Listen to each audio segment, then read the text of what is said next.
우리 찬송가 543장 찬송 올리면서 예배를 시작하도록 하겠습니다.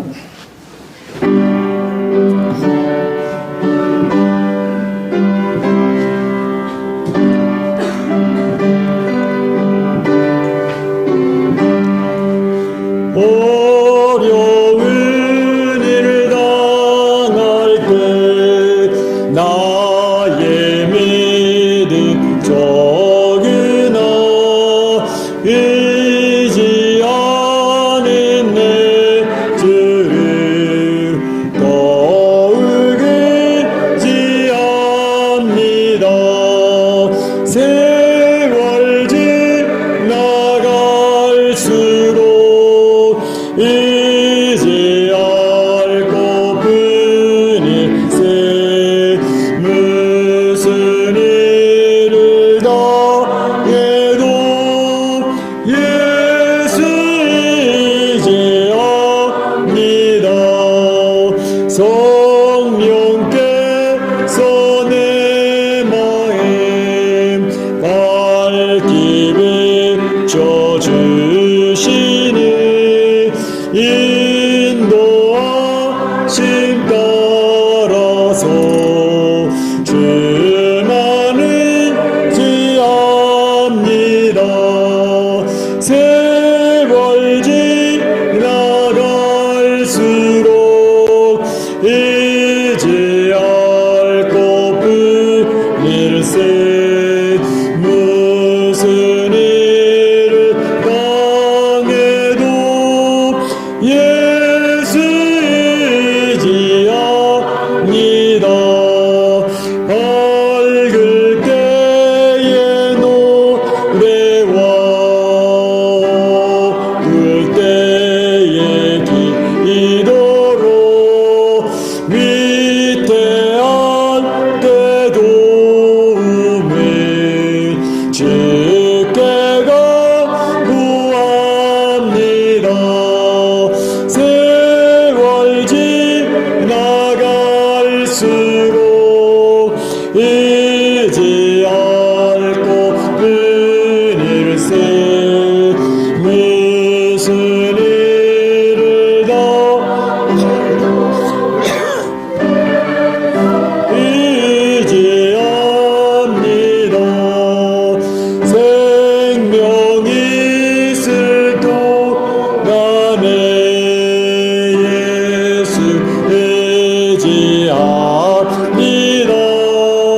천국 올라가도록 의지할 것뿐일세.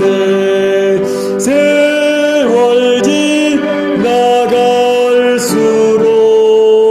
의지할 것뿐일세.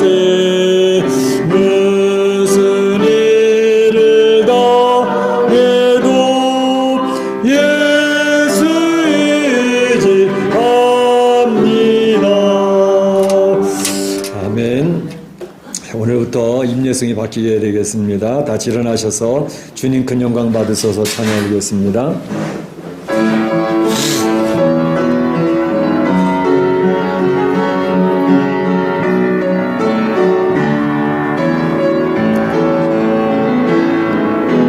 주님 큰 영광 받으소서. 홀로 찬양 받으소서. 모든 이름 위에 뛰어난 그 이름 온 땅과 하늘이 다 찬양해. 겸손하게 무릎 꿇고 주님의 영광 돌리세. 모두 전하세. 독생자 예수 주님께 찬양 드리니 모든 영광과 존귀와 능력 받으소서. 받으소서. 영광과 존귀 받으소서 받으소서 그리스도 살아계신 하나님. 형제들아, 우리가 예수의 피를 힘입어 하나님께 나아가자. 하나님께 나아가는 자는 반드시 그가 계신 것과 자기를 찾는 자들에게 상 주시는 이심을 믿어야 할지니라. 하나님은 영이시니 예배하는 자가 신령과 진정으로 예배할지니라. 아멘.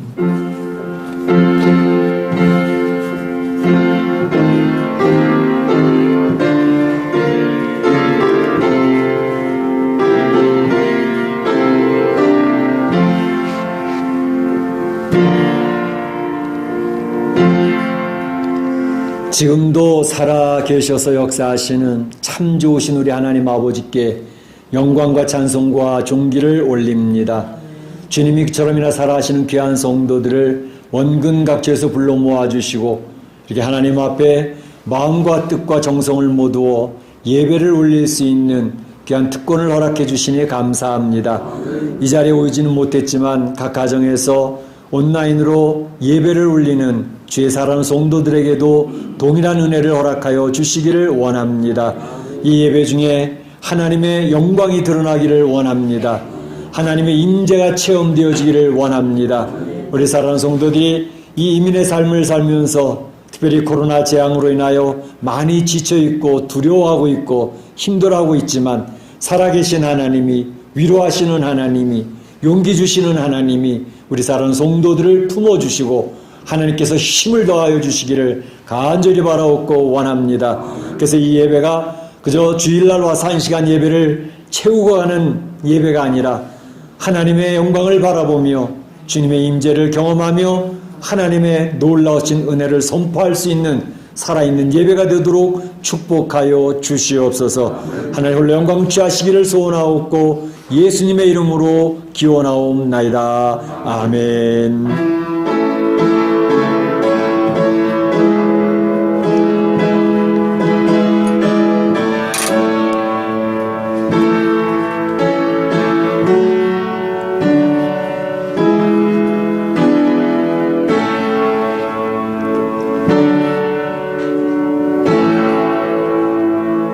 자리에 앉으시고 찬송 27장 찬양하겠습니다.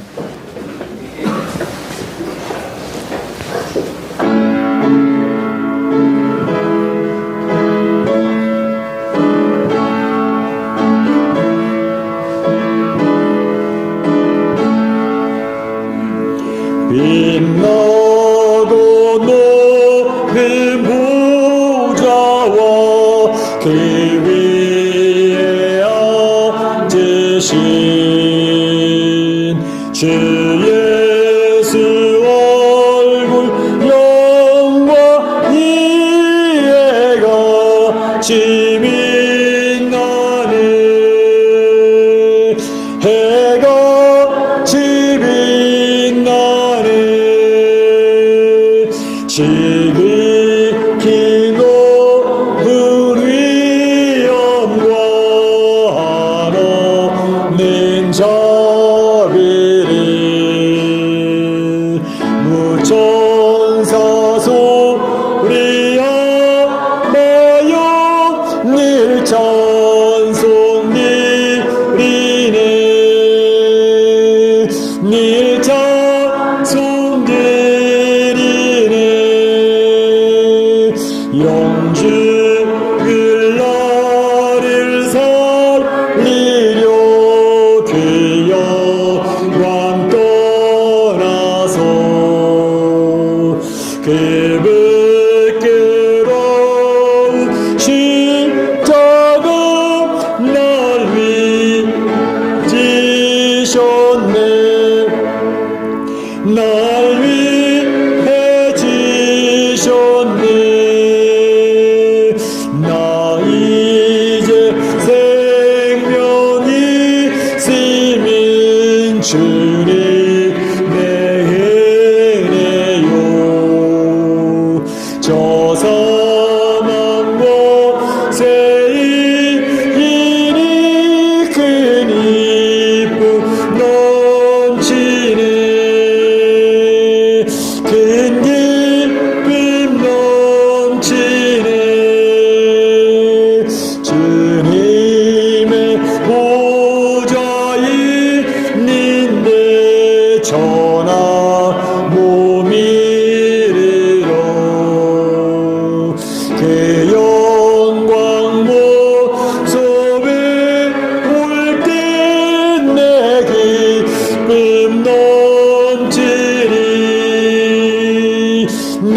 기쁨 넘치니 아멘.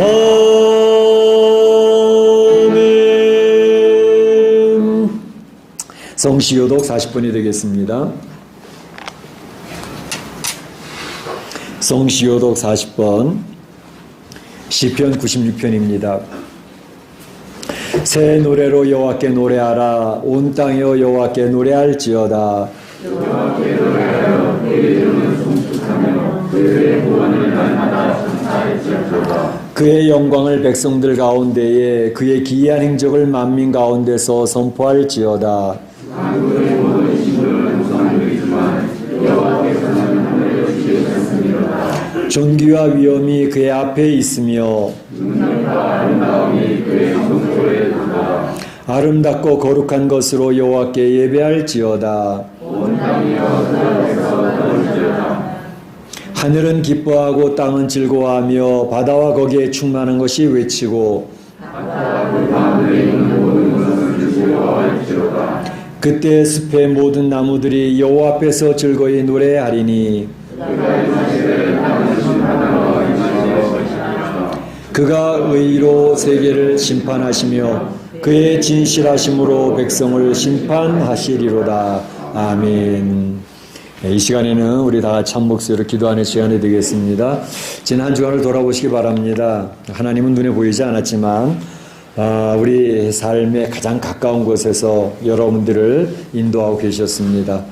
참 좋으신 하나님, 우리 선한 목자 되신 하나님 앞에 감사를 올리시고 하지만 연약한 우리의 모습이 있지 않습니까? 그리스도의 보혈이 우리를 덮습니다. 그리스도의 구원의 예복을 우리에게 입혀 주십니다. 하나님의 자녀임을 확신하고 하나님 앞에 나가는 귀한 시간, 특별히 우한 코로나로 인하여 전 세계에 재앙이 임하고 있는 시기입니다. 촉기 종식될 수 있도록 위해서 기도하시고 특별히 우리 멕시코 교민사회에도 확진자나 사망자도 늘지 않게 해주시고 우리 교회 가운데에도 나이 많으신 우리 권사님부터 주일학교 어린 심령의 일위까지 절대로 감염된 일이 없도록 하나님 앞에 기도하시고 특별히 코로나 재앙의 시대에 가정의 경제가 또 사업도가 어렵습니다. 속히 회복되어지는 역사 있도록 우리 하나님은 이 위기 때에 우리를 만나주시는 분이고 우리를 위로하시는 분으로 계십니다. 이 시간에 다 같이 한 목소리로 기도하겠습니다.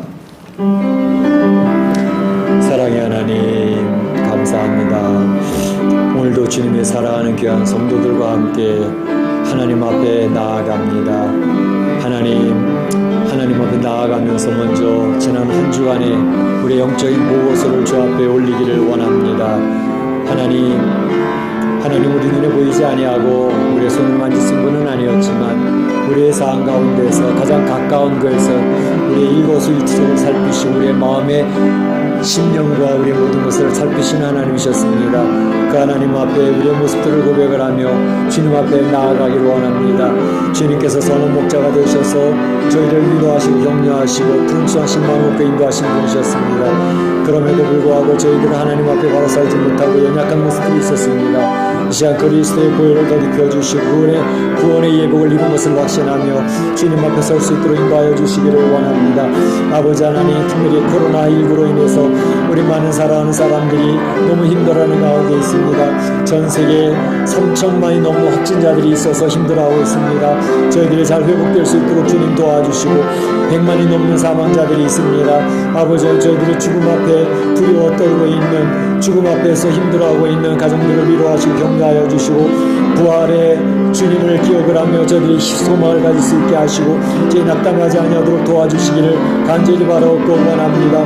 아버지 하나님, 그라해서 우리의 성도들은 죽음의 문제를 해결받은 성도로서 이 죽음 앞에, 그 공포 앞에 두려워 떨지 않게 하시고 담대함으로 이 세상을 넉넉히 이겨나갈 수 있도록 도와주시기를 원합니다. 아버지 하나님, 우리 사랑 성도들의 가정에, 우리 성도들의 사업대에 어렵지 않도록 도와주시기를 원합니다. 우리 권사님부터 어린 심령의 이르기까지 이 코로나19에 감염되지 아니하고 지켜질 수 있도록 도와주시옵소서. 우리 교포사회를 기억하여 주시고 교포사회도 지켜주셔서 아버지 하나님, 참으로 확진자나 사망자 돼서 늘지 아니하도록 도와주시옵소서. 의료진들을 기억하여 주시고 저들이 무너지지 않도록 주님 인도하여 주시옵소서.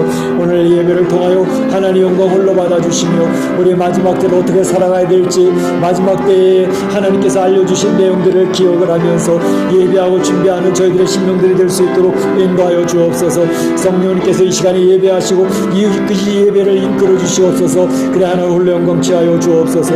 감사하옵고 예수님의 이름으로 기도하옵나이다. 나의 평안을 너에게 주노라. 내가 너에게 주는 것은 세상이 주는 것과 같지 아니하니라. 너희는 마음에 근심하지도 말고 두려워하지도 말라. 아멘. 우리 사도신경 신앙기도 합니다. 여러분은 무엇을 믿습니까? 여러분은 무엇을 믿습니까?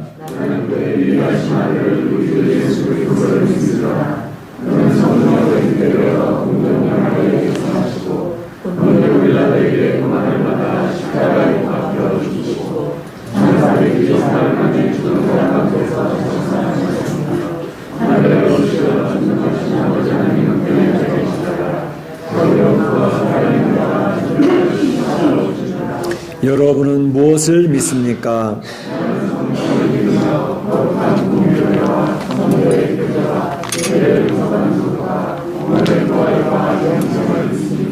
아멘.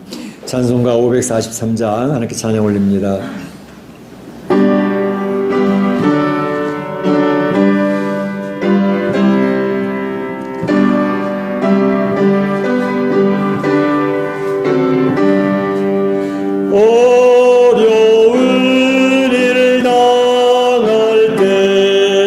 나의 믿음 적으나 의지하는 내 주를 더욱 의지합니다. 세월 지나갈수록 의지할 것뿐일세.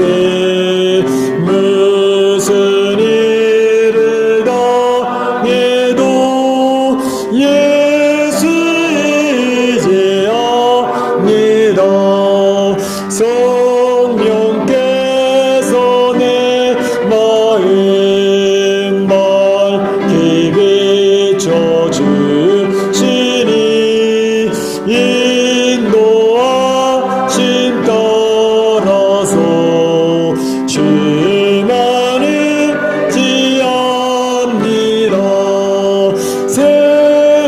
지나갈수록 의지할 것뿐일세.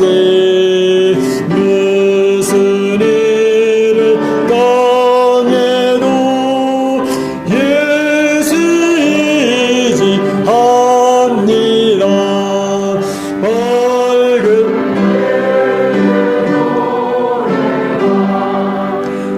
어두울 때의 기도로 위대한 때도움을 주께 간구합니다. 세월 지나갈수록 의지할 것뿐일세.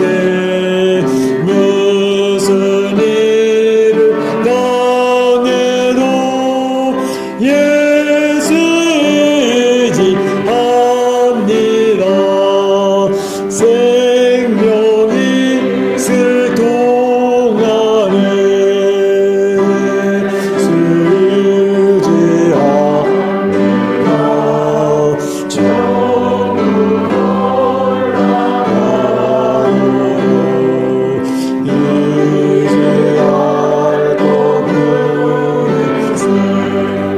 세월 지나갈수록 의미할 것뿐일세. 일을 당해도 예수 의지합니다. 아멘. 이 시간에 우리를 대표해서 김윤식 사님 기도 인도해 주시겠습니다.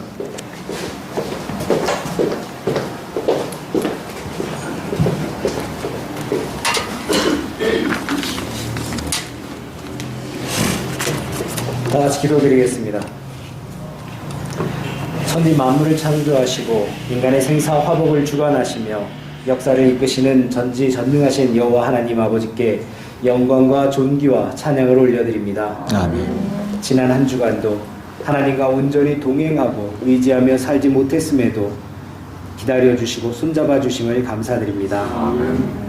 아무것도 염려하지 말고 모든 일에 감사함으로 기도와 간구로 너희 구할 것을 하나님께 아뢰라 하신 말씀에도 불구하고 어렵고 답답한 현실에 매여 자꾸 염려하며 우울해하는 스스로의 모습을 기억합니다. 하나님만 전적으로 의지하며 믿음으로 나아가야 함에도 인간적인 불안함, 연약하고 온전치 않은 믿음으로 인해 하나님 당신을 바라보지 못하고 세상의 것을 사람을 의지하기도 하였습니다. 이웃을 내 몸과 같이 사랑하라 하셨지만 내 안에 있는 미움, 다툼, 시기, 질투가 밀려나와 정작 내 눈에 들보는 보지 못하고 다른 이들의 티끌을 문제 삼아 여전히 불편한 마음으로 살고 있는 모습도 있었습니다. 이 모든 우리의 죄를 용서하시고 부족한 우리를 긍휼히 여겨 주시옵소서. 그러나 그럼에도 불구하고 일찍이 나를 사랑하사 독생자 예수를 이 땅에 보내시고 십자가에 달려 돌아가심으로 우리를 죄와 사망에서 구원으로 이르게 하심을 감사드립니다. 코로나19의 어렵고 힘들고 지치게 하는 시대적 상황 속에서 여전히 예배할 수 있고 성도 간의 교제를 허락하시며 말씀을 대하고 하나님을 묵상하고 형제 자매들과 나눌 수 있도록 하여 주심을 감사드립니다. 어렵고 힘든 상황 속에서 아주 넘어지지 않게 붙잡아 주심을 감사드립니다. 건강하게 지켜주시니 감사합니다. 자녀들이 밝고 건강히 자라게 하심을 감사드립니다. 감사할 것이 없는 줄 알았는데 여전히 내 안에 내 주변에 감사할 것들로 넘치게 하심을 감사드립니다. 이렇듯 우리가 힘들고 좌절되는 현실 속에서 머물지 않고 시선을 들어 거룩하고 능력 있는 하나님을 바라보게 하여 주시옵소서. 끊임없이 나를 성도들을 하나님께로부터 멀어지게 하고 성도 간에 부부 간에 자녀와의 관계를 깨뜨리고자 호시탐탐 웅크려 기회를 노리는 사탄의 장난질과 세상의 유혹으로부터 이길 수 있도록 늘 하나님의 말씀을 가까이 하게 하시고 말씀을 듣고도 깨닫지 못하는 무지하고 우둔한 자가 아닌 말씀을 깨닫고 즉시 마음에 새기고 변화하는 지혜롭고 충성된 주의 종 당신의 자녀 되게 하여 주시옵소서. 건강을 지켜주시고 건강을 회복시키시고 부모, 형제, 자녀, 사랑하는 이웃들을 돌아보고 어디에 있든지 그들에게도 당신의 날개 아래 안전히 거하게 하여 주시옵소서. 경제적인 어려움으로 낭망하고 당신과 멀어질까 원망할까 두렵습니다. 일용할 양식과 더 나아가 베풀 수 있는 넉넉함까지 허락하여 주시옵소서. 미래를 위해 고민하고 준비하는 우리들의 자녀들을 축복하시고 지혜로 함께하여 주시옵소서. 가족들을 위해 불철주야 고된 일을 감당하는 각 가정의 가장들에게도 함께하여 주시고 그들에게 힘을 허락하여 주시옵소서. 지금은 예배의 시간입니다. 말씀 전하시는 조재웅 목사님 영육간에 강건하게 하여 주시옵시고 그의 가정을 지키시며 돌보시며 특히 사모님의 백내장 수술을 위해 출타 중입니다. 잘 치료받고 회복하고 함께 다시 만날 수 있도록 인도하여 주시옵소서.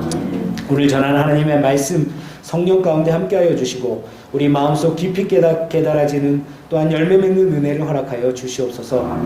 예배를 드리는 우리도 장소와 환경에 관계없이 온전하고 경건한 예배, 신실하고 진정으로 드리는 예배 될 수 있도록 인도하여 주시옵소서. 모든 순서를 주님께 의탁합니다. 이 모든 말씀 거룩하고 신실하신 예수님의 이름으로 기도드렸습니다. 아멘.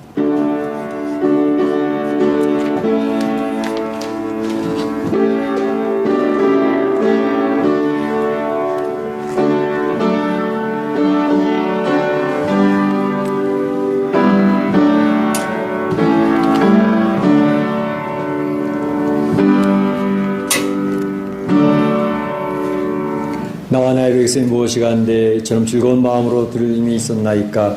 모든 것 주께로 말미암아 싸우니 주의 손에서 받은 것으로 주께 드렸을 뿐이니이다. 아멘.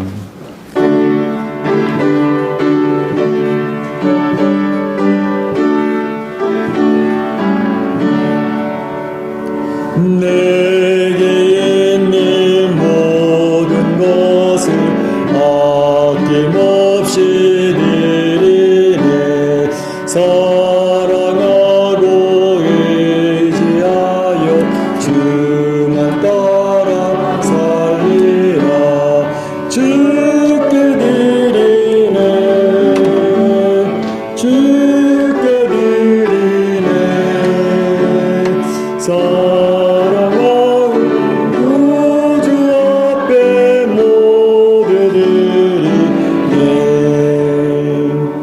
하나님 감사합니다. 주님께서 오늘도 사랑하는 성도들과 함께 하나님 앞에 나아갈 때에 이렇게 귀한 물질을 구별하여 주 앞에 올릴 수 있도록 인도하심을 감사합니다. 하나님 참으로 경제적으로 굉장히 어려운 때를 만나고 있습니다. 코로나 재앙으로 인해서 각 가정의 경제가 흔들리고 사업터가 온전히 세우지 못하는 가운데 있습니다. 주님, 그렇지만 그러한 가운데 하나님께서 우리 사랑하는 성도들의 가정을 지키시고 공급하시고 도우시며 저들의 무너진 사업을 다시 회복시키시는 귀한 역사가 경험되어지기를 원합니다. 우리 하나님의 역사는 위기 때 더욱더 크게 경험되어지는 것을 압니다.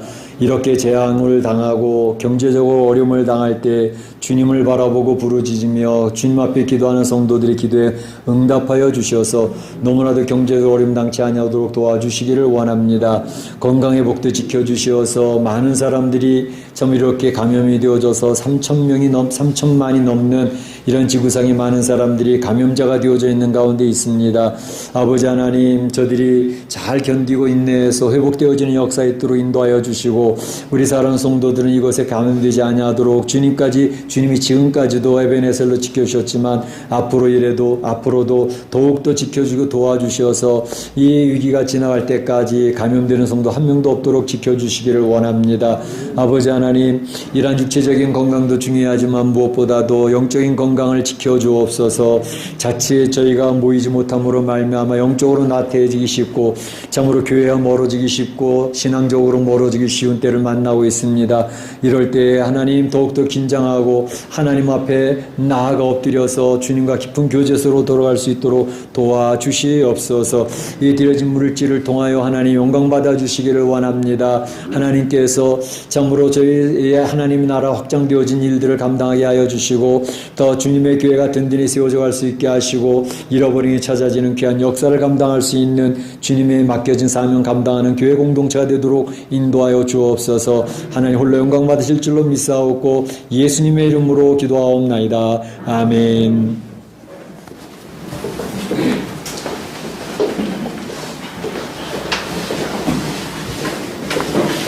네, 교회 소식을 알려드리겠습니다. 네, 목장 모임이 주일마다 있습니다.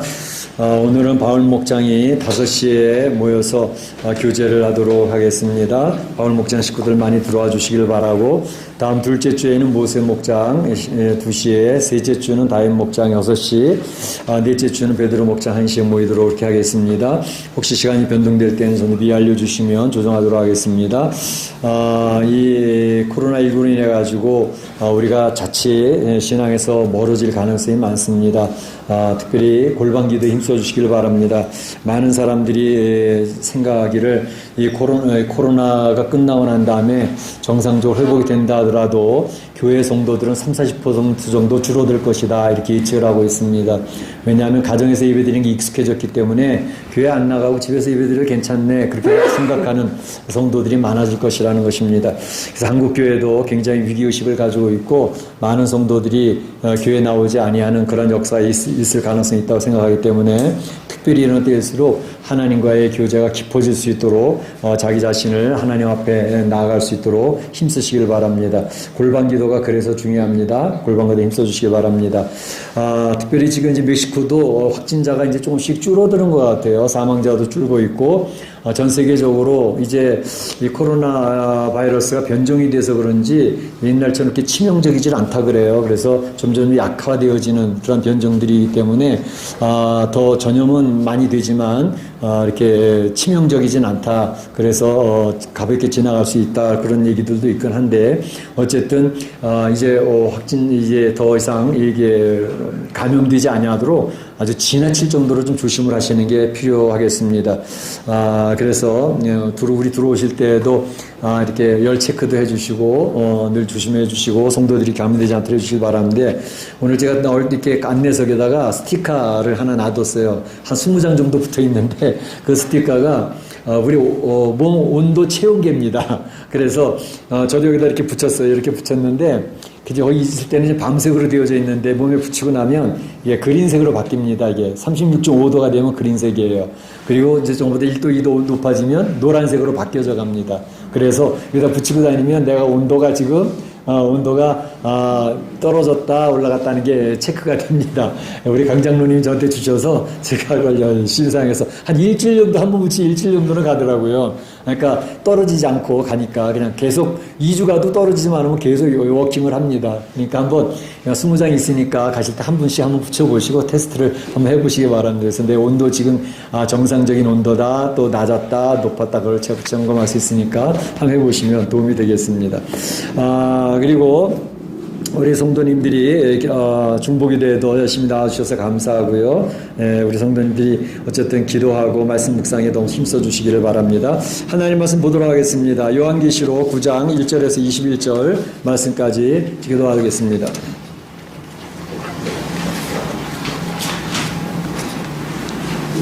요한계시록 9장 1절에서 21절 말씀 마지막 절까지 같이 한번 교도합니다.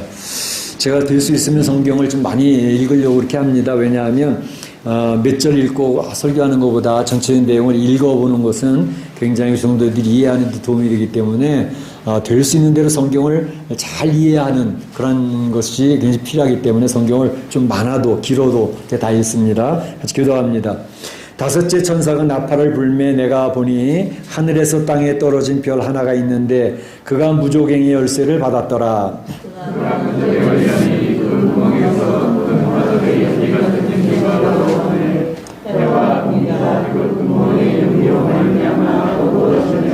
또 황충이 연기 가운데로부터 땅 위에 나오매 그들이 땅에 있는 전갈의 권세와 같은 권세를 받았더라.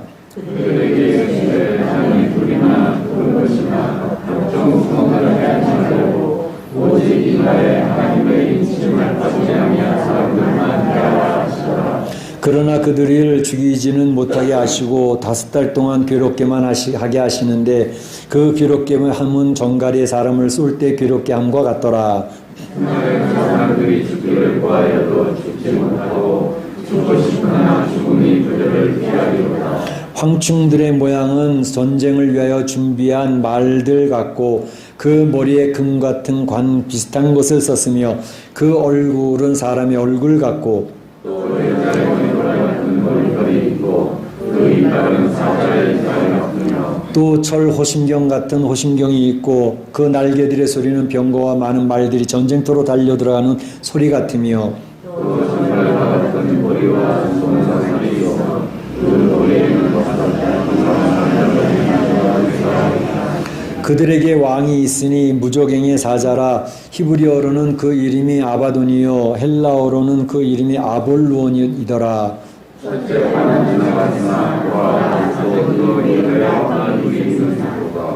여섯째 천사가 나팔을 불매 내가 들으니 하나님 앞 금제단 네 뿔에서 한 음성이 나서 여섯째 천사에게 말하기를 금과 모라에 결박한 네 천사를 도와주라. 네 천사가 놓였으니 그들은 그 년 월 일시에 이르러 사람 3분의 1을 죽이기로 준비된 자들이더라.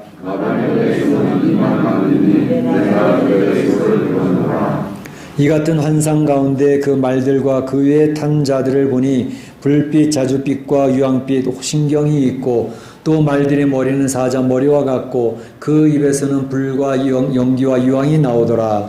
이 세상 곧 자기들의 입에서 나오는 불과 연기와 유황으로 말미암아 사람 3분의 1이 죽임을 당하리라.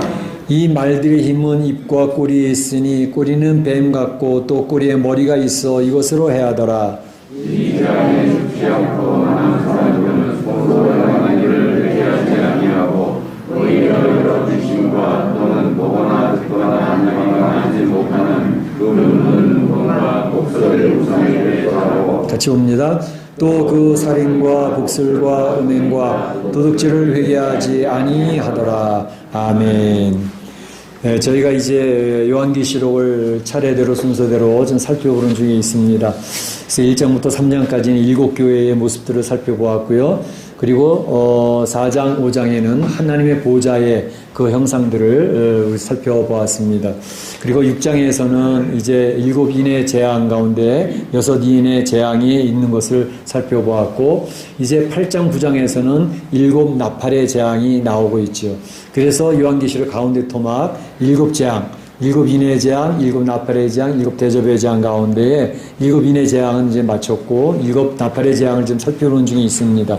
특별히 8장 9장에 일곱 나팔의 재앙이 나오는데 6장에서 여섯 인의 재앙을 살펴보았고 7장에 이제 삽입 내용이 있어서 두 가지 내용이 있다고 그랬죠.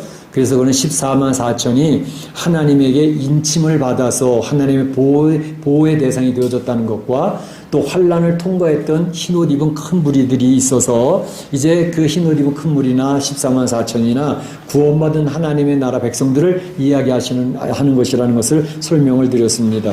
이제 우리가 지난 시간에는 8장에서 일곱 나팔의 재앙 가운데 네 나팔의 재앙을 살펴보았습니다. 네 나팔의 재앙 첫 번째는 이제 피가 섞인 우박이 불과 함께 쏟아짐으로 말미암아 풀과 수목들이 3분의 1이 해하게 되어지는 그러한 내용을 첫 번째 나팔을 보았고, 두 번째 나팔에서는 이제 불붙는 큰 산이 바다 가운데 던져지게 되었는데 바다 안에 있는 그 피조물들 3분의 1이 또 죽게 되어지는 그러한 역사. 그리고 세 번째 내용은 횃불같이 타는 별이 강에 떨어지는데 강의 3분의 1에 상하게 되어지고, 특별히 그것은 별명이 쓴쑥이라고 되어져 있어서 쓴쑥이 물샘에 떨어짐으로 말미암아 이제 많은 사람들이 그것으로 인해서 죽음을 당하게 되어지는, 그래서 아마 물샘에 사람들이 굉장히 필요한 물에 세균이나 바이러스나 이런 것들을 통해서 마지막 때 큰 피해를 당하지 않을까라는 것에 대해서 말씀을 드렸습니다. 네 번째 나팔을 불었을 때는 해와 달과 별의 3분의 1이 어두워지면서 흑암의 재앙이 임하는 것에 대해서 말씀을 드렸고요. 오늘 8장에서는 이제 다섯 번째 나팔과 여섯 번째 나팔 부는 내용이 나오고 있는데, 이제 8장에서 네 가지의 그 나팔 재앙은 자연계를 향한 것이라고 이야기한다면, 오늘 이 다섯 번째 재앙과 여섯 번째 재앙은 사람에게 오는 재앙에 대해서 구별이 되어져 있는 것을 볼 수가 있습니다. 그래서 이제 다섯 번째 재앙, 여섯 번째 재앙을 간단히 설명을 한다면, 다섯 번째 재앙은 황충 재앙이라고 말할 수 있고, 여섯 번째 재앙은 마병대의 2만만에 대한 재앙이라고 얘기할 수 있고, 그리고 오늘 9장 마지막에서는 이러한 재앙, 다섯 번째 재앙과 여섯 번째 재앙을, 나팔의 재앙을 당했음에도 불구하고 그것에 반응하는 나머지 사람들이 어떤 반응을 보여줬는가 하는 것에 대해서 생각을 해보고자 합니다. 그래서 다섯 번째 재앙, 나팔 재앙과 여섯 번째 나팔 재앙, 그리고 그것을 보고 경험했던 살아있는 사람들의 반응, 이렇게 해서 셋으로 나눠 살펴보겠는데, 먼저 다섯 번째 나팔 재앙을 이야기하는데 9장 1절에서 이렇게 설명을 하기 시작을 합니다. 다섯 번째 천사가 나팔을 불매 내가 보니 하늘에서 땅에 떨어진 별 하나가 있는데 그가 무조갱의 열쇠를 받았더라 그랬습니다. 다섯 번째 천사가 나팔을 불었습니다. 그런데 보니까 하늘에서 땅에 떨어진 별 하나가 있었다라는 것입니다. 근데 그 별 하나가 무조갱의 열쇠를 받았더라 하는 것입니다. 그때 바로 그 무조갱에서 열쇠를 받았는데 거기서 연기가 막 올라오는데, 연기로 인해서 해와 공기가 어두워지게 되어졌고, 그 연기 가운데 황충이 올라오는 것을 통해서 바로 이러한 재앙이 임하게 되어졌다는 것을 설명하고 있는 게 바로 이 다섯 번째 나팔 재앙입니다. 자, 그러면 먼저 생각해 볼 것이 하늘에서 떨어진 별 하나가 무엇이냐 하는 것입니다. 하늘에서 떨어진 별 하나가 굉장히 중요한 역할을 하고 있거든요. 그 뭐냐 하는 것입니다. 그것에 있는 힌트는 이사야서 14장 12절부터 14절까지 내용에 힌트가 주어지고 있습니다. 이사야서 14장 12절에 보기에는 이런 내용이 있습니다. 너 아침의 아들 계명성이요 어찌 그리 하늘에서 떨어졌으며, 이렇게 되어져 있습니다. 아침의 아들 계명성이 하늘에서 떨어졌다는 것입니다. 이게 도대체 뭐냐? 그리고 그 계명성은 왜 떨어졌느냐, 그 이유를 얘기하는데 13절 14절 이렇게 되어 있습니다. 내가 하늘에 올라서 내 지위를 높일 것이다. 이 계명성이 자기의 지위를 높여보겠다고. 그리고 14절에 보게 되면 가장 높은 구름에 올라가서 지극히 높은 이와 같아지리라 하는도다. 지극히 높으신 이 누구죠? 하나님과 내가 같아져 볼 거야 라고, 하나님과 비교보겠다, 하나님과 한번 겨뤄보겠다 라고 하는 마음을 가지고 하나님 앞에 대적을 했다는 것을 이야기하고 있습니다. 이 계명성에 대한 문제입니다. 그러니까 계명성이 하늘에서 땅에 떨어졌다는 것을 이야기하고 있습니다. 계명성이 뭘까? 계명성을 찾아보면 한글 사전에 찾아보면 금성이라고 되어 있습니다. 새벽별이라고 되어 있습니다. 계명성이 금성이고 새벽별입니다. 영어 성경으로 찾아보면 이 계명성은 비너스, 금성을 이야기하죠. 그 또 한 가지가 들어가 있는데 그것은 곧 루시퍼라고 되어져 있습니다. 자, 그러면 그 하나님을 보좌하는 천사들이 여럿이 있었는데 그 천사들 가운데 루시퍼라고 하는 천사가 있습니다. 천사장입니다. 그런데 그 천사장은 빛과 관계되어져 있는 거죠. 빛을 비친다. 그런 건데, 그런데 바로 이 루시퍼가 마음에 먹기를, 뭐 하나님만 그렇게 대단하냐? 나도 그렇게 되지 않을까? 할 수 있지 않나? 라고 하는 마음을 먹었기 때문에 그 천상에서 하나님 앞에 내 쫓김을 당해가지고 이 땅에 내려왔는데 그 존재가 곧 사탄이었다는 것입니다. 그래서 하나님 앞에 저주받아서 타락한 천사가 되어 쫓겨난 루시퍼, 그것이 계명성이었고 그것이 사탄으로서 전 인류를 자기 아래, 권세 아래 두려고 하는 그러한 시도를, 하나님의 흉내를 내면서 이 세상에서 이 자기를 장악하려고 하는 그런 시도를 펼치게 되어졌다는 것을 이야기하고 있습니다. 자, 보통 보게 되면 요즘에 이제 마지막 종말에 대해서 뭐 유튜브에 많이 여러 가지 뜨고 있습니다. 뭐 프리메이슨, 또 일루미나티, 특히 일루미나티라고 하는 그런 거를 종종 여러분이 접하실 수 있을 터인데, 일루미나티가 뭐냐? 이것은 곧 바로 사탄을 숭배하는 그러한 광명회라고 하는 것입니다. 그래서 이제 일루미나티 얘기를 많이 들으시면서 이게 도대체 뭐지? 얘기하는데 벌써 성경에서 그런 것들을 보여주고 있는 거예요. 그 형상들이 어떻게 될 것인지. 그래서 이 일루미나티는 일루민이라고 하는 단어, 비추다라는 단어에서 나온 것입니다. 그래서 일루미나티는 광명이라는 뜻, 광명, 빛을, 그 새벽별이라는 뜻이 있습니다. 그런데 이 일루미나티를 조직한 사람이 있습니다. 그 사람은 1778년 바이에른에서 아담 와이샵이라는 사람이 일루미나티를 조직을 했습니다. 아담 와이샵이라는 사람은 원래는 기독교인이었습니다. 기독교인이었는데 이 사람이 그 당시에 중세시대의 그 타락한 교회를 보면서 또 사람들이 막 이 종교에 억눌리는 모습을 보면서 아, 이거 뭐지? 하다가 그가 깨닫게 된 것이 바로 이성을 통해서 우리 인간이 바르게 설 수 있다라는 이 이성, 합리주의 있지요? 네, 그런 데서 계몽이죠, 계몽주의. 그래서 그런 것을 통해서 자기 어떤 것을 얘기했는데 그가 깨달았던 게 뭐냐 하면 이 종교의 권위와 그 압박에서 우리는 벗어날 수 있다라는 얘기하면서 이성의 빛을 던져준 것이 선한 신이었던 바로 루시퍼다라고 생각을 했던 겁니다. 그래서 사탄을 숭배하는 그런 광명회를 조직을 하게 되어졌고, 여러분이 아시는 분은 아시겠지만 미국에는 사탄 교회들이 있습니다. 세이튼 처치가 있어요. 그래서 그들은 루시퍼를 섬깁니다. 근데 그들이 생각할 때 루시퍼는 선한 천사, 이성을 깨닫게 한 천사라고 생각을 해서 그렇게 그들은 이것을 섬기고 있는데 그것이 바로 일루미너티입니다. 그렇게 해서 출발이 되어졌는데 그것은 사탄이 숭배하는 사탄의 뜻이 뭐죠? 전 세계를 사람이 중심이 된 사탄이 지배하는 세상으로 이제 확장시켜 나가야 되겠다는 것이 그들의 꿈입니다. 그래서 이런 일루미너티가 지금 마지막 때에 보이지 않게 많이 활동을 하고 있는 것을 볼 수 있습니다. 여러분들이 이제 보게 되면 일루미너티의 어떤 현상들 얘기해서 무슨 건축에서도 일루미너티, 그래서 삼각형을 많이 이야기하죠. 삼각형. 인사할 때도 이렇게 해가지고 인사를 하잖아요. 삼각형을. 그리고 또 호로스의 눈이라 그래서 호로스의 눈이라는 것은 외눈박이 눈을 얘기하잖아요. 그래서 그들이 인사할 때도 보면 한쪽 눈을 가리고 인사를 해요. 한국의 정치인들도 가족이 나와가지고 한쪽 눈을 가리고 인사하는 그런 모습들이 많이 있어요. 그리고 또 전 세계적으로도 그들이 일루미너티, 스스로 일루미너티의 어떤 그러한 소속이 되어져 있다는 것을 은연중에 이렇게 얘기하는 그런 것들이 많습니다. 그래서 K-팝을 하는 그런 가운데서도 그런 모습들이 종종 나타나고 있다는 것을 지적하는 사람들도 없지 않아 있습니다. 그러니까 보이지 않게 활동을 하는데 사탄을 추종하는 그러한 세력이 엄청나게 확장이 되어지고 있다는 것을 보여주고 있습니다. 바로 이러한 이 계명성, 바로 일루미너티, 바로 이러한 모습 속에서 이제 하나님 예수님께서도 바로 이 하늘에서 떨어진 별이 사탄이었다는 것을 지적하는 내용이 나옵니다.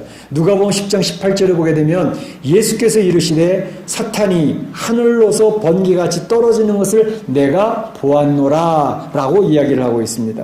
그러니까 사탄이 하늘에서부터 번개같이 떨어지는 것을 예수님이 보았다라고, 하늘에서 떨어지는 하나 별 사탄이었다라고 이야기하고 있습니다.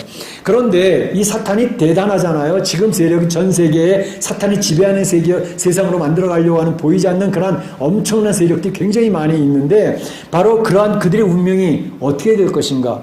우리 생각할 때는 사탄 그러면 대단히 두렵다고요. 사탄의 역사도 또 대단히 무섭고, 뭐 영화들도 오맨이니 뭐 여러 가지 옛날 사단의 역사들이 되는 그런 영화들 많이 있지 않습니까? 그래서 굉장히 사람들이 두려워해요. 근데 성도들은 사탄을 두려워할 필요가 없습니다. 사탄이라는 존재가 대단한 능력을 가지고 있고 대단한 역사를 하는 건 맞지만 하나님 앞에는, 예수님 앞에는 절대로 대들 수가 없는, 결국 패배할 수밖에 없는 존재이기 때문에 그 예수님을 의지하고 있는 성도들은 더 이상 두려워할 필요가 없습니다. 특별히 사탄에 대한 마지막 때 운명을 성경에서는 확실하게 정리를 해놓고 있습니다. 베드로후서 2장 4절에 보게 되면 하나님이 범죄한 천사들을 용서치 아니하시고 지옥에 던져 어두운 구덩이에 누워 심판 때까지 지키게 하셨으며 라고 했습니다. 그러니까 범죄한 천사들, 사탄 루시퍼 혼자만 내린 게 아니라 천사장이었기 때문에 자기 졸개들을 쭉 데리고 내려왔습니다. 그래서 사탄 혼자 역사하는 게 아니라 이제 나중에 계시록 뒤에도 나오지만 사탄의 삼위일체가 있습니다. 그래서 사탄, 마귀, 귀신, 삼위일체로 하나님의 하시는 일을 거의 흉내내는 그러한 모습으로 역사를 합니다. 그런데 바로 이 범죄한 천사들을 하나님 용서하지 않는다는 것입니다. 지옥에 던져서 어두운 구덩이에 잡아두는 것이죠. 심판 때까지 그 안에 있도록 만드신다는 것이죠. 유다서 1장 6절에도 또 이렇게 이야기를 하고 있습니다. 또 자기 지위를 지키지 아니하고 자기 처소를 떠난 천사들을 한날의 심판까지 영원한 결박으로 흑암에 가두셨으며 라고 이야기했습니다. 그러니까 자기 지위를 지키지 않았어요. 하나님을 섬기고 주의 백성들을 섬겨야 될 직분으로 천사들이 세워졌는데 자기 직분을 지키지 않았단 말이죠. 그래서 자기 처소를 떠나니까 그 천사들, 타락한 천사들은 심판 때까지 결박해서 흑암에 하나님이 가두어 두셨다라고 이야기를 하고 있는 것입니다. 그러니까 사탄, 마귀, 귀신, 이 권세가 대단한 역사들이 있어요. 우리 예수 믿는 사람들은 귀신을 부인하지 않습니다. 영적인 사단의 역사, 마귀의 역사를 부인하지 않습니다. 그 역사들이 사실상 나타나고 있고, 그런데 바로 그런 것들을 성도들은 무서워하는 사람들이 아닙니다. 예수님 때문에 우리는 넉넉히 이겨낼 줄로 믿습니다. 왜냐하면 그 사탄이라는 대단한 존재가 하나님의 통제하에 있기 때문에 그렇습니다. 하나님이 허락하실 때만 역사할 수 있습니다. 하나님께서 퍼미션을 줘야지만 역사를 할 수 있습니다. 하나님 허락하지 않으면 사탄이 역사할 수가 없고, 사탄의 역사에도 역사하는 범위를 하나님이 정해주시기 때문에 사탄의 역사는 대단해 보이지만, 우리가 두려워 떨 수 있는 그런 모습들이 보이지만 절대로 제한적이다라는 것을 알 필요가 있습니다. 오늘 모습에도 보게 되면 이 하늘에서 떨어진 별 하나, 사탄이 이 하나님에게 무저갱의 열쇠를 받는 장면이 나옵니다. 무저갱의 열쇠를 받았더라라고 이렇게 얘기했는데, 이제 하나님의 허락을 받아서 이 세상을 미혹해 하는, 또 이 세상에 역사를 하는, 특별히 다섯 번째 재앙, 이 재앙은 이 사탄이 도구로 사용되어져서 이 세상에 겁을 주는 그런 역사가 나타나게 되는 것입니다. 그런데 무저갱이라는 건 뭘까? 우리 한국말로 무저갱, 무저, 밑에가 밑바닥이 없다는 뜻입니다. 갱은 갱도, 구를 얘기합니다. 그러니까 무저갱이라는 것은 밑바닥이 없이 깊은 갱도를 이야기하는 것입니다. 그 밑바닥이 없는 깊은 구렁 속에서 이제 열쇠를 받아서 그 무저갱을 여는 그 권세가 사탄에게 주어졌다는 것을 이야기하고 있습니다. 그래서 이 사탄이 그 무저갱의 열쇠를 받고 무저갱을 열었는데, 무저갱을 열으니까 큰 화덕에 연기 같은 연기가 쫙 올라오더라는 거예요. 연기가 쭉 올라오는데, 그 올라오니까 해와 공기가 구멍의 연기로 말미암아 어두워졌다. 그러니까 그 연기가 얼마나 많이 올라왔으면 해도 공기도 시커멓게 어두워지는 그런 현상들이 나타났다는 것을 이야기하고 있습니다. 황충이 연기 가운데로부터 땅에 나오는데 그는 전갈의 권세 같은 권세를 받았더라라고 이야기하고 있는 것을 볼 수가 있습니다. 그래서 이 황충을 이야기할 때 황충이라는 건 도대체 여러분들이 어떻게 상상이 되어지고 그림이 그려집니까? 쉽게 얘기하면 메뚜기입니다. 메뚜기. 그러니까 요엘서 1장 4절에 보게 되면 메뚜기 종류별로 다 나와 있습니다. 메뚜기 중에서 가장 작은 메뚜기를 팥중이라고 합니다. 팥중이. 팥중이는 제일 작은 거예요. 그 다음에 팥중이가 올라와서 곡식들을 먹다가 남은 것을 무엇이 먹느냐? 그것이 메뚜기가 먹었습니다. 그 메뚜기가 먹다가 남은 것을 메뚜기보다 조금 큰 게 느치입니다. 느치. 늪. 그래서 그 느치가 또 그걸 다 먹었습니다. 그 느치가 또 먹다가 남긴 것을 무엇이 먹었냐? 황충이 먹었습니다. 그러니까 제일 작은 건 팥중이. 그 다음에 메뚜기. 그 다음에 느치. 제일 큰 게 황충입니다. 그러니까 메뚜기를 상상하시면 되겠어요. 근데 이것 메뚜기는 한 5cm 정도 되는 그런 물인데, 요즘에도 뭐 중국의 그 펄벅 여사가 쓴 대제 같은 데 보면 메뚜기의 그 모습들을 묘사하는 것들이 있지 않습니까? 그것이 한꺼번에 몰려올 때 그때는 어마어마하다고 합니다. 그러니까 한 6km 정도까지 길이가 펼쳐져 있는, 그리고 폭은 한 300m 정도의 그 메뚜기 떼가 그렇게 쫙 하늘을 덮으면 하늘이 시커매진다는 거죠. 그래서 그 메뚜기의 재앙이 정말로 무시무시하더라라는 것을 묘사하고 있지 않습니까?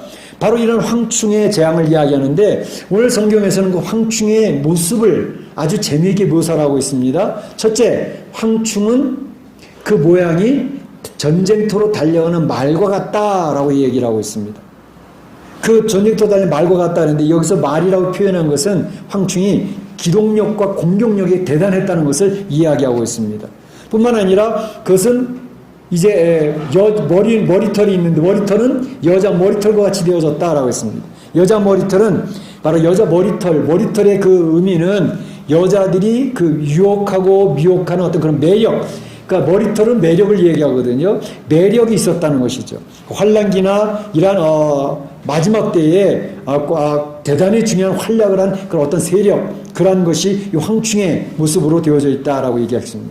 뿐만 아니라 호신경이라는 것은 가슴을 막는 방패 역할이죠. 그러니까 강한 방어력, 자기 스스로를 지키는 놀라운 능력이 있는 그러한 존재로 이야기하고 있습니다. 날개가 막 펼쳐져 가는데 날개는 병거 달리는 소리와 같이 큰 소리를 내더라. 한국에서 여름에는 매미 소리가 대단하더라고요. 언제부터는 그 매미 소리가 하루 종일 울리는데 너무 시끄럽더라고요. 그것처럼 이 황충이 날아가는 날개 소리가 그 병거가 달리는 소리처럼 어마어마하게 있었다. 그러니까 신속하고 막강한 공격력을 가지고 달려드는 그런 모습이 황충이었다. 이게 지금 다 상징적으로 설명을 하고 있는 것입니다. 뿐만 아니라 그 황충은 머리에 금과 같은 관을 썼다, 이렇게 얘기하고 있습니다. 금과 같은 관 썼다는 것은, 머리에 관을 썼다는 것은 통치력을 얘기하는 거거든요. 그러니까 입맞지 아니한 사람들을 제압을 하고 그들에게서 왕노릇을 그 통치력을 가지고 있다라는 것을 이야기하고 있습니다.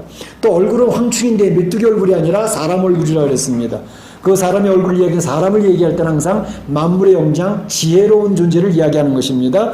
그래서 사람처럼 그들은 아주 이제 미혹할 수 있고, 또 그리고 지혜가 넘쳐서 하나님께 대적할 수 있는 그런 존재라는 것을 이야기하고 있습니다. 그래서 이러한 것은 정갈꼬리와 또 쏘는 살이 있다 그랬는데, 정갈꼬리라고 하는 것은 치명적인 독을 가지고 있는 존재이지 않습니까?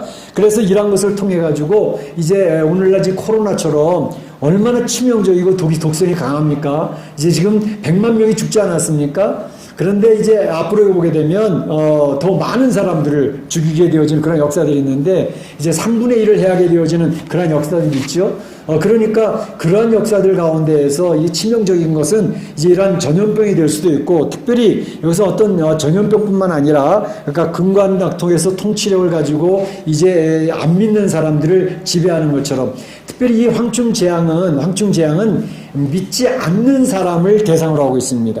그래서 믿는 사람들에게는 더 이상 해를 끼치지 못합니다. 믿지 않는 사람을 대상으로 해서 황충 재앙이 임한다는 것을 이야기하고 있어요. 원래 황충, 메뚜기는 먹이가 뭐죠? 풀과 수목들 아닙니까? 근데 여기 나와 있는 황충은 풀은 먹지 말아라. 풀을 먹지 말고 입맞지 아니한 사람에게만 해를 주어라. 그것도 5달 동안만. 그러니까 5달 동안이라는 것은 진짜 5달일 수도 있지만 하나님이 정해놓은 기간 동안만 재앙을 해야 할 수 있다라는 것을 이야기하고 있는 것입니다.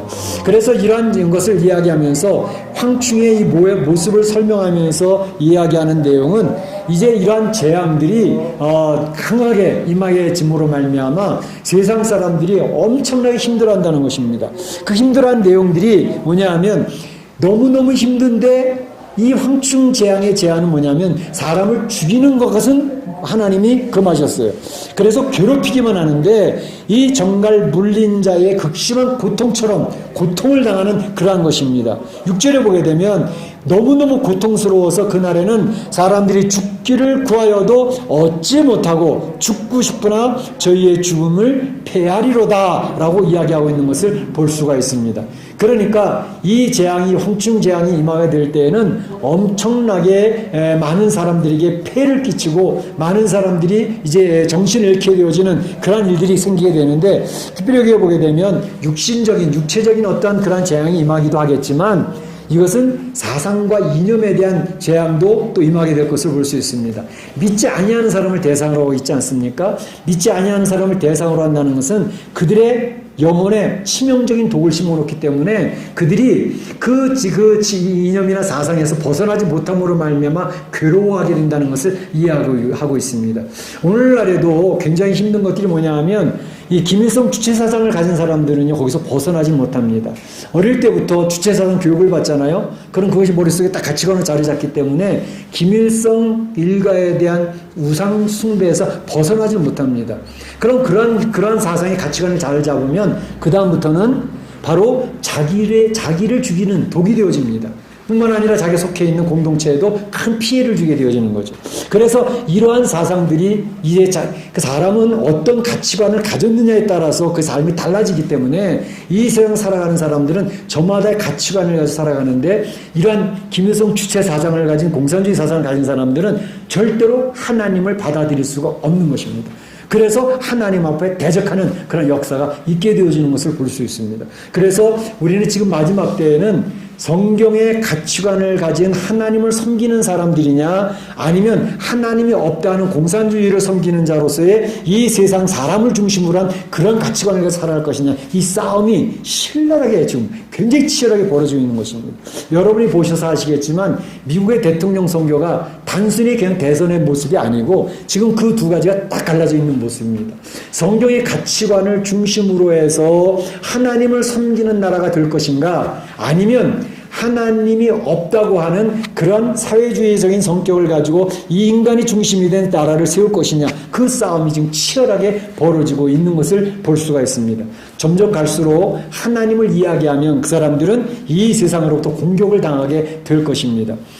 이번 주간에도 어떤 한국의 어떤 당에서 청년분과위원장의 대변인인데 주성은이라고 이름이 되어져요. 젊은 여자 청년이더라고요. 그런데 자기 페이스북에다가 자기를 소개하면서 하나님의 통치가 이루어지는 나라라는 것을 딱 자기가 써놨는데 그것 때문에 그 당에서 이 청년위원회 대변인의 자리도 면직당하고 더 이상 거기서 활동하지 못하도록 이제 쫓겨나는 그런 일이 벌어지게 됐습니다. 이런 일들은 앞으로 더욱더 심해지게 될 것입니다. 하나님의 이름을 이야기하면 그 사람들은 사회에서 왕따가 되어지는 그런 세상을 우리가 살게 될 것입니다. 우리 성도들은 그러한 각오를 가지고 준비하고 이 세상을 살아야 될 것이고 하나님 앞에서 준비해야 될 것입니다. 그러나 황충 재앙이 아무리 심해도 그것은 누구에게만 입맞지 아니하는 사람에게만 그러한 사상이 전파되어지고 그러한 사상에서 벗어나지 못하게 되어진다는 것이죠. 예수님을 마음에 영접한 사람들은 이러한 것에 의해서 보호된다는 것을 얘기하고 있습니다.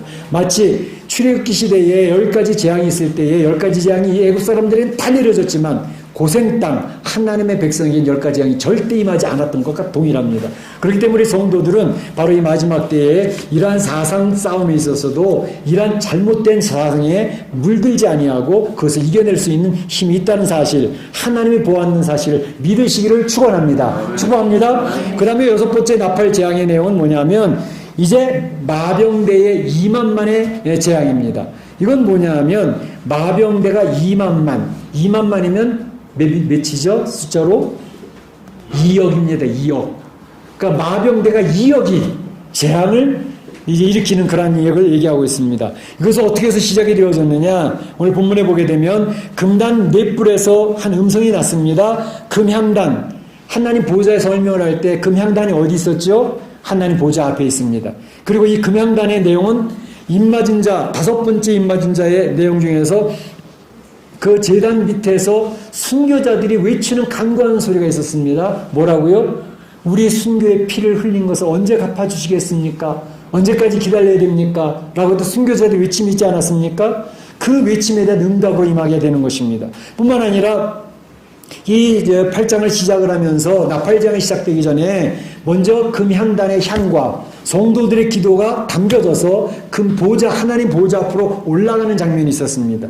그래서 그 금향단의 그 향은 무엇을 이야기한다고요? 성도들의 기도라고 얘기했습니다. 순교자들의 기도, 부르짖음, 간구, 성도들의 안타까운 기도, 부르짖음, 그것이 바로 하나님 앞에 올라감으로써 하나님이 그 성도들의 기도의 응답으로 이제 재앙을 이 세상에 선포하는 것을 볼 수가 있습니다. 그것은 바로 이제 결박되었던 4천사를 놓아주라 그랬습니다.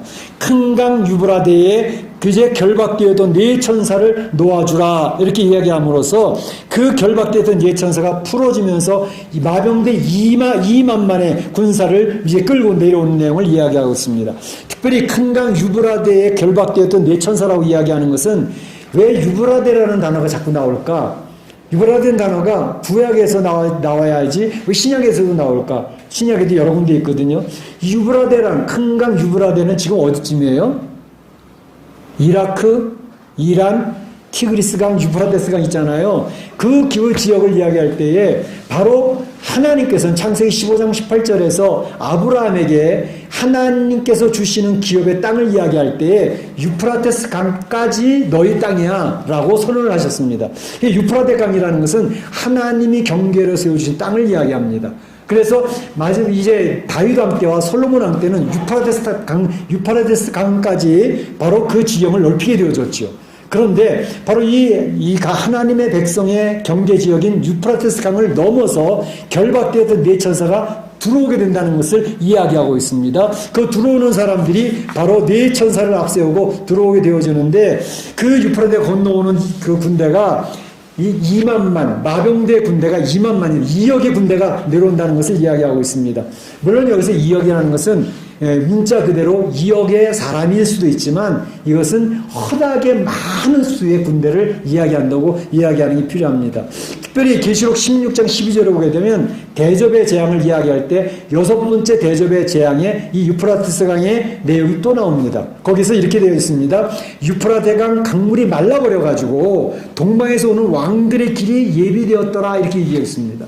그러니까 강이 있으면 2억의 군대가 왔다 갔다 하기가 얼마나 어려워요. 근데 강이 다 말라버리니까 평지처럼 건너온다는 거예요. 2억의 군대가 건너온다는 거죠.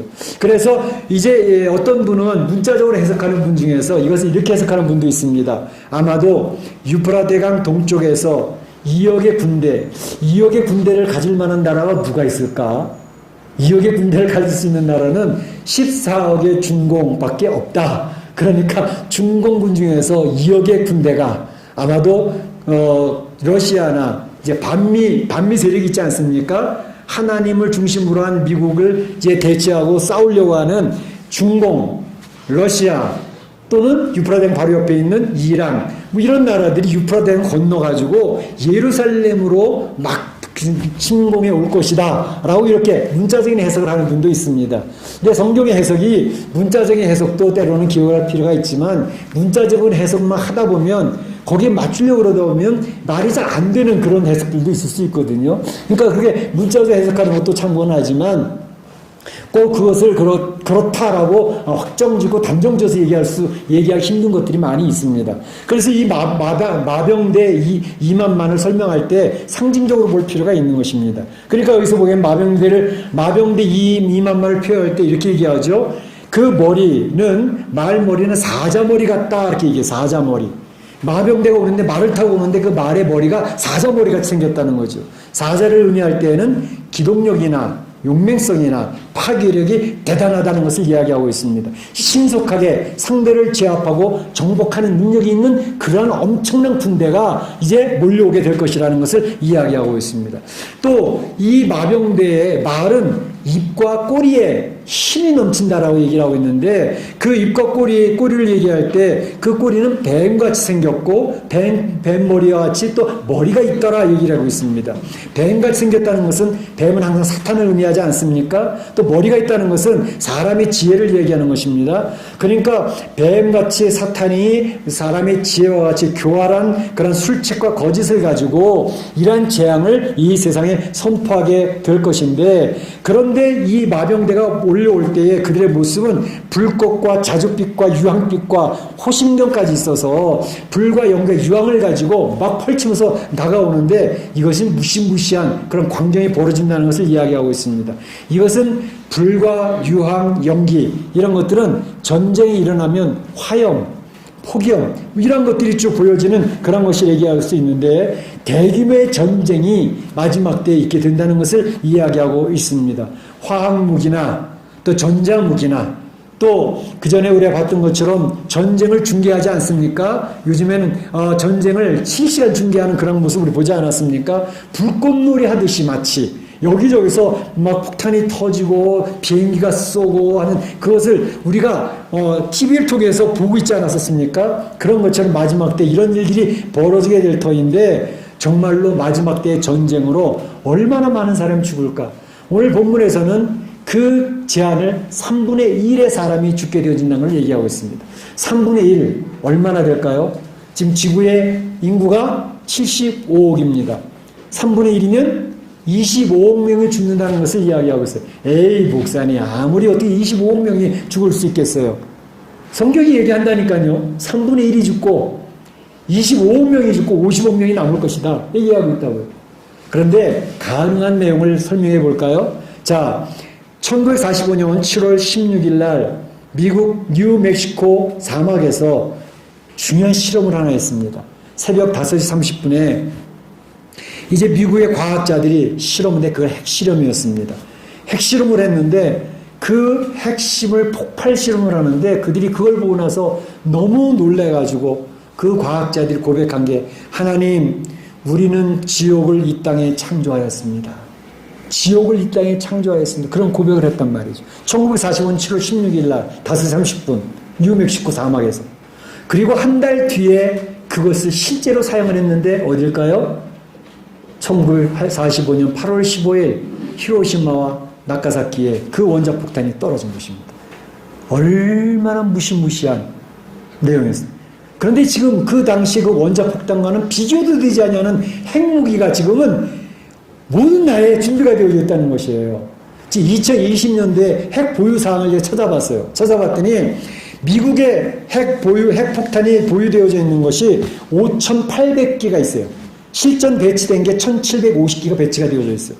러시아는 핵무기가 준비되어져 있는 게 6,375개가 준비되어져 있는데 실제 배치된 게 1,570기가 배치가 되어져 있어요. 중국은 320기가 배치되어져 있어요.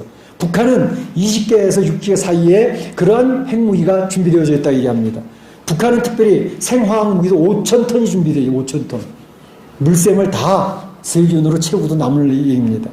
뿐만 아니라 영국은 215개, 프랑스는 290개, 이스라엘은 90개, 파키스탄 160개, 인도는 150개. 핵무기가 이 세상 각각 나라에 다 준비가 되어져 있어요. 원자폭탄 하나 두 개만 터졌어도 그렇게 많은 사람이 죽었는데 핵폭탄이 여기저기서 터지기 시작을 하면 25억 명 죽이는 게 불가능할까요? 실제로 그것은 우리 가장 가까이 와 있다는 사실입니다. 이것을 보면서 우리는 두려워 떨지 않을 수가 없어요. 그러니까 이 세상에 이 마지막 때의 전쟁이, 이 마지막 전쟁이 얼마나 무시무시한 전쟁이 될 것인가 하는 것은 우리가 지금 가능해졌다는 것을 이야기할 수가 있습니다. 마지막으로 말씀드릴 것은 이 재앙을 만나고도 살아남은 자들의 반응을 보는 것입니다. 자, 3분의 2, 50억이 남았습니다. 그들이 이러한 재앙들을 체험하고 난 뒤에 어떤 반응을 보였을까? 두려워하고 이거 무서운 거구나 라고 그들이 통에 자복하면서 회개하였을까요? 성경에서는 그렇게 이야기하고 있지 않습니다. 이 재앙에 죽지 않고 남은 사람들은 손으로 행한 일을 회개하지 않았다는 거예요. 이 세상에 코로나 바이러스가 와도 회개하지 않잖아요. 이런 엄청난 재앙이 이 땅에 일어나는 걸 보고도 그들이 회개할 것 같아 회개하지 않는다는 거예요. 오늘날 중국에서 우한 코로나로 인해서 자기네 나라는 봉쇄를 시키고 비행기 타고 다른 나라 가는 것은 다 오픈을 시켜버렸어요. 대한민국은 제일 피해를 많이 입었어요. 또 전 세계 유럽에 미국에 계속 피해를 입었습니다. 지금 3천만 명이 넘는 확진자가 생겼습니다. 그러면 그것으로 인해서 발생했던 것에 대해서 시진핑은 중국 사람들은 미안하다고, 어쨌든 우리로 인해서 이런 일이 퍼지게 돼서 미안하다고 그렇게 얘기하면 얼마나 좋겠어요. 인정을 하고. 절대 그 얘기하지 않잖아요. 우리 거 아니라고, 니네들이 이렇게 만든 거지. 미안한 마음과 안 같지 않습니까? 그들이 일하는 것을 보면서 하나님께서 지난 몇 개월 동안 중국을 얼마나 많이 때렸습니까? 대홍수로 말미암아 샨샤 때문에 무너지는 일이 많이 그러고 있었고, 우박이 쏟아지는데 주먹만한 우박이 계속 쏟아지면서 많은 피해들이 있게 되어졌고, 또 메뚜기 떼가 나타나가지고 많은 작물들을 다 휩쓸어 버렸습니다. 그래서 자기네들이 이야기하기를 중국 공산당은 하느님이 멸하신다라는 소문이 막 퍼지고 있지 않았습니까?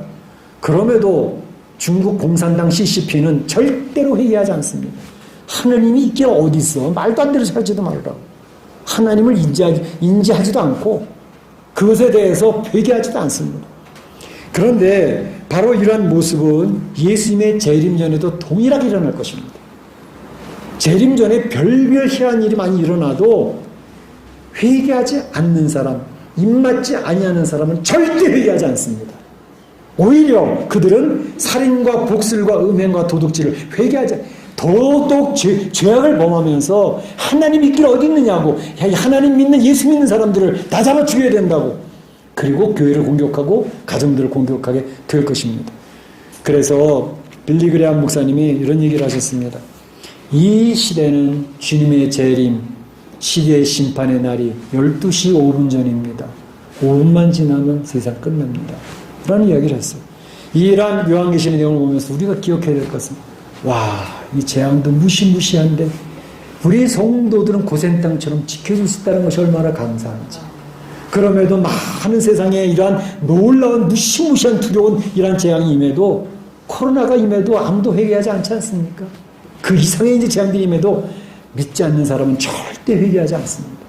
그래서 바로 우리는 이러한 큰 마지막 때의 설계도를 하나님 우리에게 미리 보여주시는 것은, 이 마지막 때를 살아가는 성도들아, 너는 살아계신 하나님을 바라보며 깨어서 믿음과 소망으로 이 세상을 승리하거라 라고 권면하고 계신 것입니다. 우리 사랑하는 성도들은 마지막 때 설계도를 잘 보시고 잘 마음에 준비하셔서 승리하시기를 주의 이름으로 축원합니다. 축원합니다. 네, 다시 기도하겠습니다. 이 시간에도 우리 마음속에 자리 잡은 말씀 한 가지를 붙들고 기도하시기 바랍니다. 참으로 하나님께서 황충재앙, 마병대 2만만의 재앙, 그 이상의 재앙들이 펼쳐지게 될 때에 우리는 어떻게 할 것인지, 특별히 성경의 가치관에 대한 영적 건강성을 유지하면서 하나님이 없다는 공산사상과 싸워서 이겨내야 됩니다. 엄청난 재앙이 있어도 입맞지 아니하는 사람은 절대 회개하지 않습니다. 우리가 입맞은 자가 된 것이 얼마나 감사합니까? 하나님 의지하고 믿음으로 승리할 수 있길 바랍니다. 다 같이 기도합니다.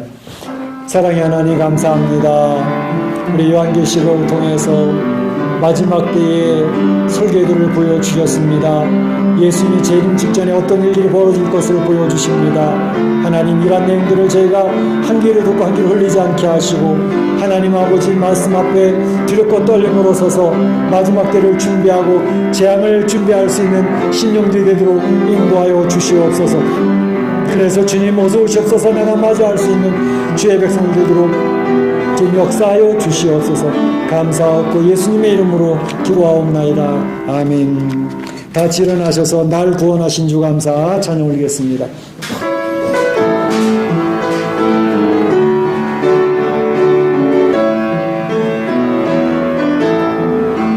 날 구원하신 주 감사, 모든 것 주신 감사, 지난 지옥인의 감사, 주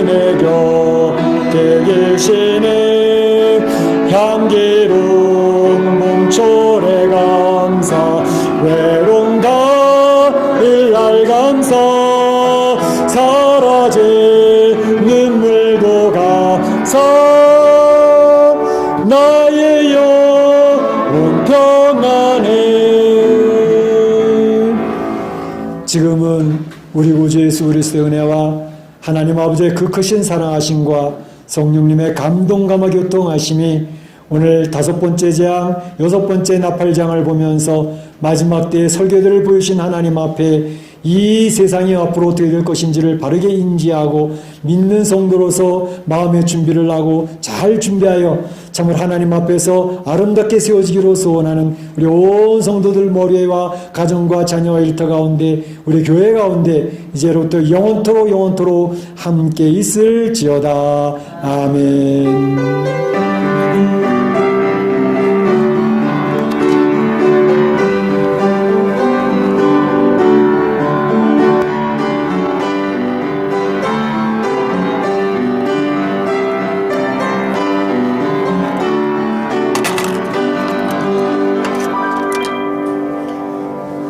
감사합니다. 예배를 뵙겠습니다.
네?